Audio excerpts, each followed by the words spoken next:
सास बहू का रिश्ता। निधि और उसकी सास के बीच हमेशा किसी न किसी बात पर अनबन छिड़ी ही रहती है, जिसके चलते दोनों कभी एक दूसरे को समझने और प्यार करने की कोशिश तक नहीं करती। अरे मेरे तो भाग ही फुट गए जो ऐसी बहू मिली। हाय, मेरी तो जिंदगी बर्बाद हो गई। भगवान, या तो अच्छी सास दे देता या फिर गूंगी। इन्हें मेरे सिर बिठाकर कौन से जन्म का बदला ले रहे हैं भगवान। क्या बोली? वही जो आपने सुना। इतनी बड़ी हो गई कि सास से जुबान लड़ाती है। अरे यही सीख कर आई है क्या मायके से? अरे नहीं नहीं, उसके लिए तो ससुराल ही काफी है। मेरी सास ने मुझे बहुत अच्छे से जुबान लड़ाना सिखाया है। हाँ। सास बहू की तीखी नोक-झोंक चल ही रही होती है कि दीपू वहां आ जाता है।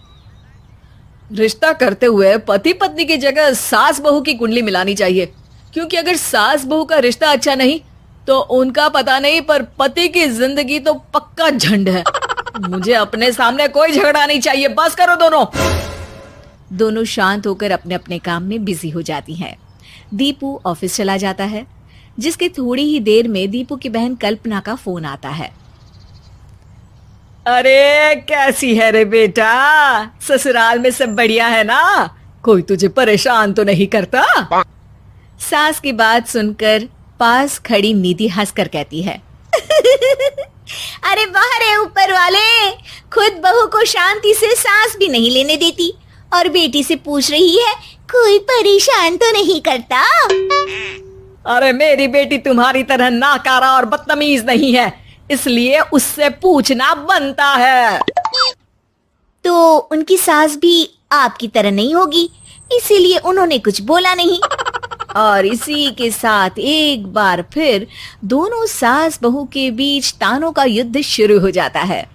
फिर कल्पना कुछ देर तक तो फोन पर सुनती रहती है, पर जब दोनों चुप होने का नाम तक नहीं लेती तो वो चिल्लाते हुए बीच में बोलती है, अरे बस करो, यहाँ फोन कान पर लगाए जब मुझसे आप दोनों की बातें सुनी नहीं जा रही तो मेरा बेचारा भाई न जाने किस हाल में होगा। अरे ये सब तेरी भाभी की वजह से है बेटा। तो माँ, आप भी कुछ कम नहीं है। आप दोनों को ही अपना रिश्ता सुधारने की जरूरत है। मैं एक बाबा को जानती हूँ जो रिश्ते सुधारने में एक्सपर्ट हैं। आप दोनों उनके पास जाइए। ना जी ना, मैं ऐसे ढोंगी बाबा में नहीं मानती। देखा, कहा था ना। अरे ये तो हमारे घर में शांति चाहती ही नहीं है। भाभी, एक बार ट्राई करके तो देख लो। इस पर निधि मान जाती है और अगले ही दिन दीपू के ऑफिस जाने के बाद दोनों बाबा के पास पहुंच जाती हैं। सास बहू के बीच रिश्ता कुछ ज्यादा खास नहीं है। हर समय तू मैं चलती रहती है। हाँ जी हाँ, बिल्कुल सही। आप तो बहुत ज्ञानी है बाबा जी। तो उपाय सुनो, बहू को साफ और सच्चे मन के साथ सास को 12 लाल और 12 हरी चूड़ियां भेंट करनी है। बात भेद अपने आप कम हो जाएंगे। बाबा का उपाय सुन अगले दिन निधि सास को चूड़ियां भेंट कर देती है, लेकिन इससे भी उन दोनों के बीच कुछ सही नहीं होता। अरे पक्का इसने ही किलस कर चूड़ियां दी होंगी, तभी कुछ नहीं हुआ। दोनों दोबारा बाबा के पास जाती हैं। कुछ नहीं होता। तो दूसरा उपाय सुनो। सुबह सूरज निकलने से पहले ही घर की सफाई कर सारा कूड़ा घर से बाहर कर ठंडे पानी से स्नान करना है। इससे दोनों के बीच रिश्ते अच्छे हो जाएंगे। अरे इतनी जल्दी मम्मी जी ही उठ सकती हैं? ये आपको ही करना पड़ेगा। मैं अकेली तो लड़ाइयाँ नहीं करती ना। बाबा का उपाय मानते हुए अगली सुबह से सास जल्दी उठ सूरज निकलने से पहले घर की सफाई कर ठंडे पानी से नहाने लगती है। ये सब कुछ दिन तक चलता है, जिससे अभी भी दोनों के रिश्ते तो नहीं सुधरते, पर सास की तबीयत खराब होने लगती है। अब लगता है आपने मन से काम नहीं किया होगा, तभी तो रिश्ता वैसा का वैसा पड़ा है और तबीयत खराब हो गई। अरे सही कहती थी तुम, कल मुहा ढोंगी बाबा। देर आए पर दुरुस्त आए। चलो आराम करो अब निधि बाकी काम छोड़ सास की सेवा करने लगती है। अपनी पत्नी और माँ में ऐसा बदलाव देख दीपू बिल्कुल हैरान रह जाता है। अरे कहीं बाबा ने कोई जादू टोना तो नहीं कर दिया? मेरी माँ और पत्नी इतना घुल मिल कर तो नहीं रहती। ओहो सरकज़म। बस बस अब जाओ और अपना काम खुद कर लो, मुझे मम्मी जी का ख्याल रखना है।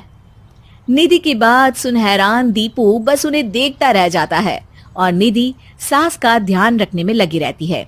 इसी तरह दिन बीतते हैं और निधि आधे से ज्यादा समय सास के साथ बिताने लगती है, जिस वजह से उन दोनों का रिश्ता पहले से अच्छा होने लगता है और वो एक दूसरे को समझने लगती है। बहू, मैं सोचती हूँ एक बार उसे ढोंगी बाबा के पास जाना चाहिए, उसे सबक सिखाने के लिए। अरे पर मम्मी जी, उसकी क्या जरूरत है, हमारे घर में सब ठीक है, फिर वो कुछ भी करे हमें उससे क्या।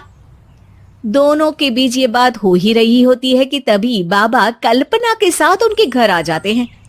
माँ, बाबा आप दोनों से मिलना चाहते थे, इसलिए मैं उन्हें यहाँ ले आई। अरे पर हमें इस ढोंगी बाबा से नहीं मिलना। हाँ, मेरी बहू बिल्कुल सही कह रही है। जो कुछ समय पहले एक दूसरे को मारने को चलती थी, आज एक ही लय में बात कर रही है। आपको अपने रिश्ते के लिए किसी बाबा के नहीं, अपने आप की जरूरत होती है। रिश्ता सुधारने के लिए जरूरी है कि सास बहू को अपनी बेटी और बहू सास को अपनी माँ जैसा समझे और प्यार दे। उपाय तो बस एक तरीका है लोगों को समझाने का कि असली उपाय उनके पास ही है, आपको बस उन्हें समझना है।